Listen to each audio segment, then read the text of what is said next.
Are you looking for balance? Are you looking for a meaning in life? I'm Jonathan Pruitt, and this is Jim Davis. And today on WebDM, we're going to be discussing the ancient tradition of monks.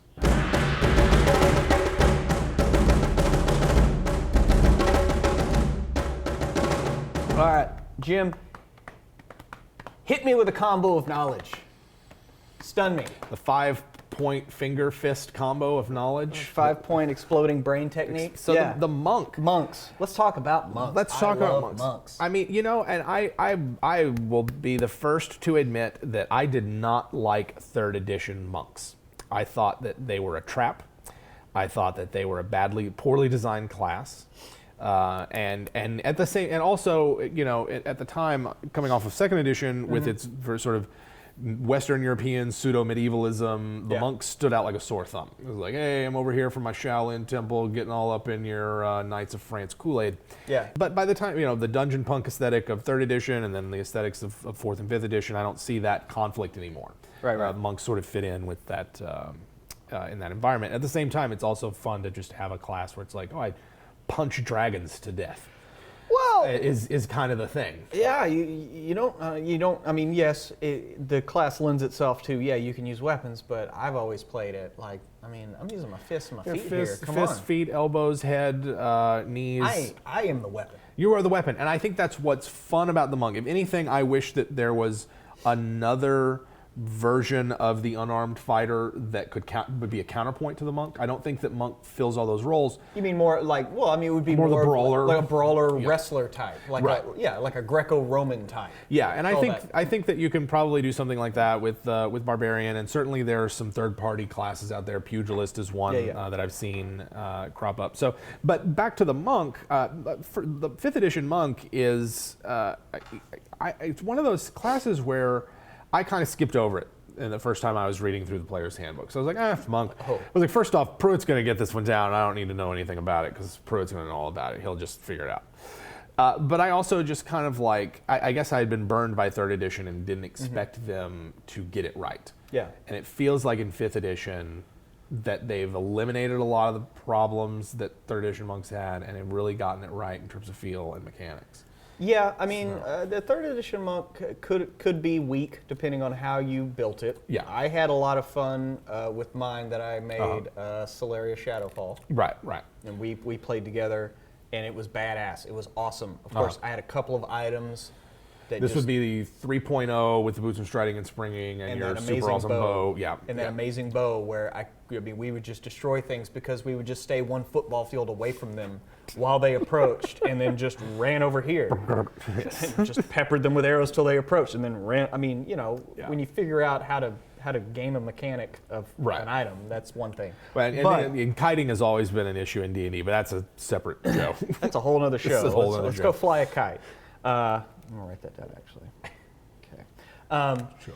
But in 5th edition, I remade her as a shadow monk. Right. For we played for, I don't know, 5, 6, 7 adventures. Yeah, it was sort of a mini campaign. Went through, if I recall, we went through levels 8 through 11, or 8 through 10. But let me tell you something, man. Man, that was some tasty, like, the fact that we were playing in a very dark campaign. It was a dark world. I forgot exactly. It took place entirely in the Shadowfell. In the Shadowfell. So Shadow Monk was obviously really appropriate for that. Yeah. And, I mean, there were so many opportunities using their Shadow Leap, dropping Darkness, Silence, being able to have access to those spells for not a lot of investment. No, not a lot. Which we'll get to that versus, say, Way of the Four Fists, which, the one encounter I come back to every time with that Shadow Monk is where we were trying to sneak through a big room, and there was a well in the middle, and there were 3 guards. They had their backs to us, but everyone else was just on the other side of the door, on the other side of this big circular room. So we send in my character, the Shadow Monk. I cast Silence on a dagger, throw the dagger at the back of the first guard, run up, stun him, take him out. Lay him down quietly, pull the dagger out, run to the next guard because they still haven't noticed anything. They're not talking. Right. And there's no sound really in this room. So they're not tipped off by the fact that there's absolutely no sound now. take out the second guy, just rinse and repeat. And I just took out 3 guys like boom, boom, boom. That was a really great moment because it was one of those moments where the dice perfectly lined up with what you wanted to do with the character, and there are moments in D&D like that. Yeah.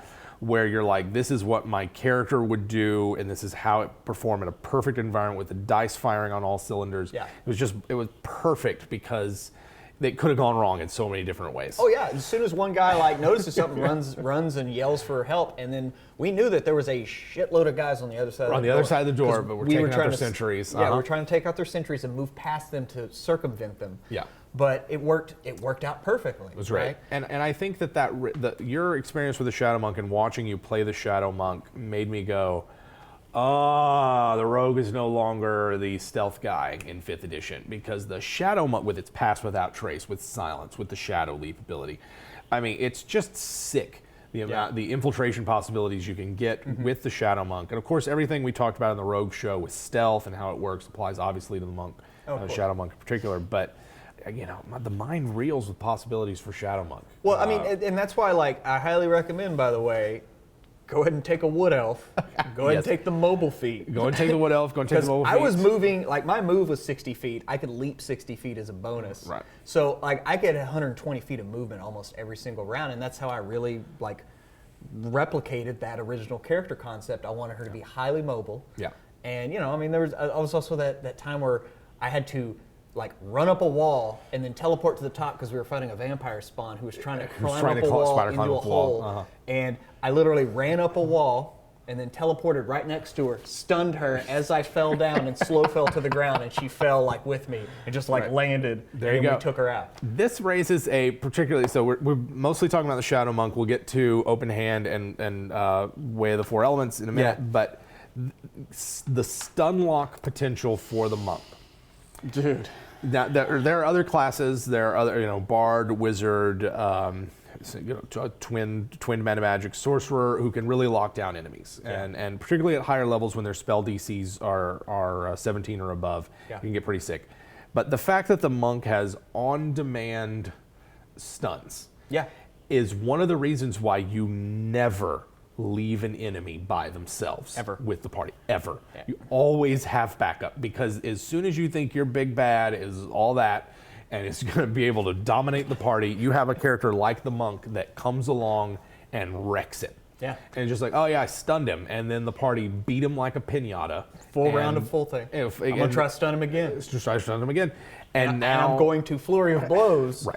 And wait till I hit and stun every time. I mean, you can just waste all your points. You could just waste all your points. You get it back on a short rest. You get it back on a short rest, so who gives a shit? Yeah. But, I mean, you can just, it's like Banish, but you still get to hit them. One of those, the Stunning Fist ability is one of those things that DMs just be prepared for it. Yeah. Do you have a Monk in the party? Do they like to stun things? Be prepared for it. Don't leave enemies by themselves. Always come in hordes.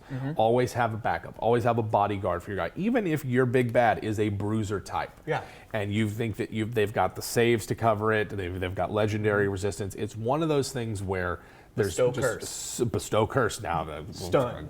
Stunned. I mean, there's just a lot of potential to lock down enemies with the Monk, and I mean that's sort of what they do. They're mobile. They can lock down enemies. They get into position to strike at and attack the parts of the enemy force that are vulnerable. They're able to get behind enemy lines. They're able to attack the archers, the spellcasters, that kind of thing. And in that respect, I see at least Open Hand and Shadow Monks doing exactly what they need to do. They hit hard, they move fast, they've got a lot of tricks up their sleeve to get them out of trouble. Right. Well, I mean, yes, exactly. The Shadow Monk definitely is more of that, where they're all about getting into position to be that kind of support fighting type. Right. Whereas Open Hand, I see, and I still want to play one. I haven't done it yet, but I love all the offensive capabilities off of Flurry of Blows, being able to get them prone. It's all about positioning on the battlefield for everyone else to be better. For everyone else to be better. Going up, sweeping people, knocking them down, and everybody gets advantage on hitting this one guy. It's that kind of stuff that it makes me happy that I love the Monk so much. And I mean, I am a martial arts enthusiast. I'm a second-degree black belt in Taekwondo. I consider myself a second-level Monk. I'd say so. I mean, I had a friend throw a pencil at me one time from 5 feet away, and it was totally like, and I caught it. And then the whole room just went quiet. And it was total reflex. And of course she's like, well, do it again. I'm like, it's not how it works. That's not how it works. And she hit me in the face pencils right at you all after. day. And I just kept getting hit with pencils. And I'm like, but it's not now reflex. I'm expecting it, you know. I love how 5th edition, and I haven't looked really at any of the other paths that have come out. There's the Sun Soul and then Long Death. Long Death for me is one that I'm particularly interested in. I think that you could make a really just offensively focused monk using Long Death, and that's where the abilities are sort of focused on that. Yeah. The monk, just as a base class, has one of the few death attacks remaining in the game. That's true. Which is pretty sweet. So if you're into that kind of thing, take the monk. I'm excited about the possibility of an open hand monk battlemaster fighter. Maybe they use something like a quarterstaff or a spear, combining the maneuvers with just all the different things that monk gets. Oh, especially with the open hand. I mean, you already get sweeping, but doing disarm and stuff like that. Yeah, and just having a character that really is focused around being a warrior who uses a lot of technical or uses a lot of technique, a lot of maneuvers to kind of get the job done. That's sort of where my mind goes to when I think of monks now. Of course, it's hard to pass up Warlock 2 Shadow Monk. Get the Devil's Sight. Darkness is one of your spells, or one of your key abilities. So I think that there's a lot of synergy with Shadow Monk, whether you take a couple of levels of Rogue to get that sneak attack. To get the sneak attack, cunning action, bonus action hide, or you go Goblin. Using their bonus action hide that they get, or Tabaxi, new Volos guide race, just darting all over the place. Bugbear Shadow Monk Thief. Bugbear Shadow Monk Thief. But I find that there's just a lot of things with the monk that are still unexplored for us, but that they offer a lot of possibilities. Yeah. And they're another class where if you want something every level, you got it. Yeah, just much like the Rogue. You get something new, and it's mostly great. Now, to me, the one kind of dim spot for the monk, for a very short time during Rise of Tiamat, I was playing 2 characters. I was playing Aristides and Nala, a Goliath, Way of the Four Elements monk. Right. I almost never used her elemental abilities ever because they were so expensive. I was like, in my head, I was like, I'd rather have 3 Flurry of Blows than that. Yeah. And I read similar experiences online, going and looking and seeing can I find anyone who has actually played a Way of the Four Elements monk, and I feel like it's the same way with the old Beastmaster Ranger, and maybe some other classes where it doesn't seem like anyone is playing this class, right? And sharing their experiences online about it, and so I don't know. I mean, it seems like on paper, this class should be great. Yeah, you're making a firebender. You're making a right. You're trading raw offensive power that open hand gets for versatility of having some spell-like abilities. Yeah. But they seem prohibitively expensive, limited in scope, and when I think about sort of an elemental fighter, like a firebender from the Avatar series, or maybe anything else, my mind gravitates towards other things. It starts going like, how can I make a fighter druid that could get the same thing, or a fighter sorcerer that can kind of get the same thing, and not the monk. And that's a problem. Yeah. I know that on one of the Reddit subforums, there's a remake of the Way of the Four Elements that adds some stuff from the Elemental Evil campaign guide, lowers the cost. That's probably what I would use as a base. A base if someone wanted to play 4 elements now. Yeah. But I'd also like to take a look at it myself and just see, like, is there a way to do this without just saying, like, oh, they can cast spells? Because there's a part of me that says just giving them spell casting ability is kind of a cop-out, and there should be something unique about the class features that they get that only the Way of the Four Elements monk gets. Right. And it's not just, oh, they can cast Burning Hands. Yeah. Or, oh, they can cast whatever. And so that was kind of what I was hoping for, and I hope that they take a look at the class again and retweak it like they have with Beastmaster to get something that works a bit better. Well, with a lot of things in Volo's guide, they give them abilities that last a minute and do something. So why can't you do like something like for a key point or 2 for a minute? You get a 5-foot reach with fire, so you're punching and you get a 5-foot fire reach. Yeah. Right. Right. I don't know, just. Just off the top of my head. Yeah, there's things that DMs can do to kind of tweak it. I would say, if you're a type of DM that likes to tweak the subclasses, or that you like to to change them or alter them, or you're a player that doesn't like playing things that are straight out of the book, you always like to alter, look at them. Consider the fact that subclasses should give you something new mechanically. They should be mechanically distinct. Right. And so a subclass that seems based around just giving you spells. I mean, there are other features in way of the 4 elements that give you abilities as opposed to just replicating spells. So I don't want to portray the 4 elements class as just like, oh, you get some crappy spells that cost way too many key points to use. There are some interesting features there. I think they should focus more on those. Particularly some of the air and earth features whose names escape me at the moment, that sort of extend your reach out to 15 feet, give good damage for them. Those might be interesting, but still prohibitively expensive.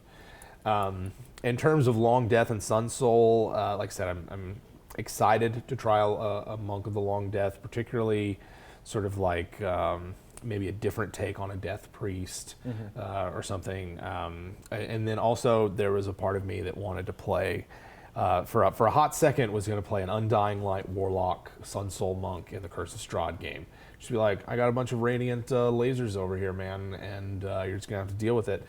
But at the same time, it did seem a bit cheesy for what it did. Yeah, you're a little bit of a radiant laser baby. And that's just what you're going to do the whole time. Right, and that's what Sun Soul Monk's going to do. And Undying Light Warlock has some good synergy with that. But Monk is one of those where it seems like a dip into other classes can really make them shine, whether that's Warlock, Rogue, Fighter. Hey, getting an action surge? Yeah. A couple level dip, or go 3 and just go champion. Go champion. So if you want to expand how much damage you could possibly do, you get some more hit points, you expand your crit range, so when you're Flurry of Blowsing and letting forth 4 attacks, well, guess what? Each of those now has a 10% chance. 10% chance. And so I think that, the number of attacks that you can get is, I may be mistaken about this, but for a while it seems like that particularly open hand monks have some of the highest number of attacks for their level. Now, obviously, Fighter kind of catches up with them. Well, definitely early on, because, you're talking about starting out with 3 attacks. Right. When you Flurry of Blows. Yeah. And so there's not a lot of, you have to spend more resources to get the same effect for other classes. And so open hand monks are getting those number of attacks, whereas say other classes, maybe like a Berserker Barbarian, is getting 3 attacks, but they're having to gain a level of exhaustion for that. Or you're having to dual weapon or use 2 weapons, but then you're sinking feats and fighting styles into it. Where it seems like the open hand monk is just like, I'll spend a key point, get these 3 attacks. Yeah. So I don't know. Monk is one of those that I'm like a lot of classes in 5th edition where in prior editions of the game I completely ignored them. It was just like, I'm never going to make a monk. Yeah. In 5th edition, I'm like, I would. I've got some character ideas lined up for it that I would like to try out. 5th edition is kind of like Brotherhood of the Wolf. Manny shows up and you're like, I'm completely comfortable with this. Right. Yes. Yeah. Everybody's running around, using swords and axes and pistols. And then you have, and I love that he's Native American. Right. In that. Yeah. Yet he's a martial artist. He's clearly some kind of martial artist. Clearly just a martial artist, but that's fine. It doesn't matter. It's awesome. It doesn't matter. It's not that weird. Check it out. Right. Of course, when you want to talk about like ideas for monks, it's like probably one of the most, the easiest to find some kind of basis for. There are a ton of martial arts movies. There are a ton of martial arts movies, and for Doctor DMs, Strange, yes, actually. For people who really want to, to feature monks heavily in a game or to feature them prominently. I know when we talked to the Fighter, we talked a bit about the Wudan Mountain versus Flying Garuda School of Battle Mastery. Well, you mix in monks with that, and now you have different temples or monasteries or schools or teachers or whatever, and you can use monks and fighters sort of interchangeably in this kind of campaign. And now everyone is some combination of monk fighter, some kind of warrior. There's the politics of being a part of the school, rivalries between different schools. I don't know. There's something to be gained from watching a ton of kung fu movies, using them to inspire your Dungeons and Dragons games. And see, now I just want to make a monk subclass that is some form of the battle master. Yeah. and sort of cross-pollinating with classes there, giving them access to combat superiority dice would be a good way. I'm thinking of a monk class that's more inwardly focused, and they're sort of, what I like about the monks is that they're like, I am the only thing I need. Right. It is me. I don't need equipment. I don't need weapons. I don't need anything else. I'm going to perfect myself. I can heal myself. I'm immune to everything. Eventually, I won't age. I don't need to eat. You know? Yeah, and so like taking a monk subclass and maybe tweaking it or focusing on those weird things, like I'm going to live for a century, or I can alter my appearance, or like all of those weird sort of tertiary abilities that monks get, that to me suggest they're perfecting their souls and using that as a basis for a class. I'm not sure what that would look like, how it would contribute to the pillars of play, but there's something about that idea that I really like, and monk seems a good fit for it. Yeah. Well, that idea is, I don't know if you remember the character I wanted to make. It was an Exalted, but it was like the Way of the Empty Hand, where it's him realizing that he is one with the universe, so I don't need to go over there and punch that guy to punch him. He just needs to punch. Right.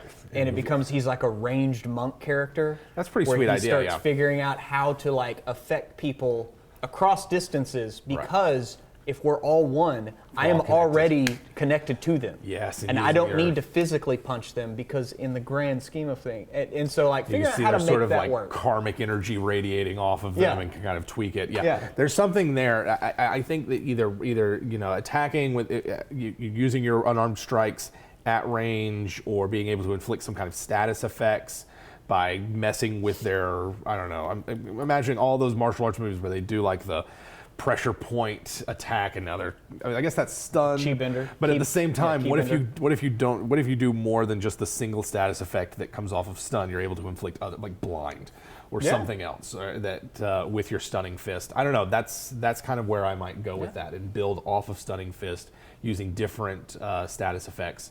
I think that's probably what I would do if I was going to make a different subclass for them. Oh my God, I could talk all day. I could talk all day, but not gonna. Yeah. I'm glad that monks aren't mad anymore, that they don't have to have 4 good stats, that you can have just wisdom and dex and be done with it. Yeah, it's one thing where I'm very glad that dex has become a true god stat, because for monks it does help. And then just have a little bit of a wisdom for those couple of saving throws that you need. There's just, I don't know, it's just a fun class, and we didn't even touch on the fact that there is somewhere out there a monk druid build that uses its like, not only do I study tiger style, I become a tiger. And then Jim, you just blew my fucking mind. That's would you allow someone to do a stunning fist if they were turned into a tiger? And then you still retain your mental stats, right? I personally would, because I think that's cool. Could they still use their ki? Yeah, I would. Yes, if it were me and I had a moon druid open hand monk, I would be like, yes, that's your deal, right? That's what you do. I think there might be some DMs who are a bit more restrictive on that, but to me, I like the imagery of that. I like the fact that I come out of here as as I pounce out at you as a tiger and stun you, because I know exactly where to hit and how to hit. I don't know. It's good to go ahead and. I forget what the movie is. The Journey into the West, where the two fighters and their styles come out of them as sort of anima banners. I don't know. The monk is the closest thing we could run a Dungeons and Dragons Exalted game using monk. We need to talk about Exalted one day. We'll talk about Exalted one day. We're gonna do it. Flawed and tragic game beautiful. That is Exalted. The beautiful disaster that is Exalted, or at least Exalted Second Edition. Don't know anything about Third Edition. So many pools of dice.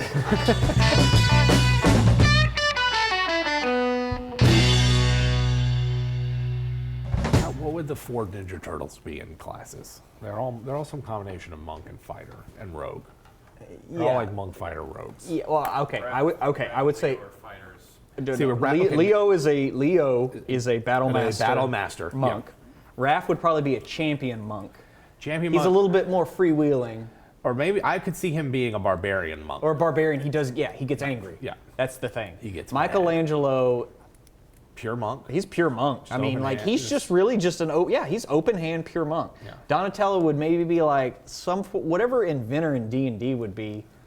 You know, I mean, you could probably get away with it with Thief, so that they get that bonus action, use device, so that he can, use caltrops, use and his whatever, expertise into whatever it is to make stuff. Yeah. Yeah, that would work. You see that. Yeah. Yeah. And then you have And Splinter is a Splinter, moon druid who's turned into who's polymorphed into a rat. Into a rat. He just stayed there. Yeah. You see that.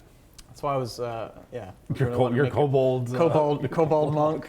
even though it's kind of dragony instead of ratty, but still I've always imagined them as kind of reptilian I've always rats. imagined, yeah. And yeah, just do Splinter as a kobold monk who walks around with 4 turtles in his little backpack, and you're just his pets.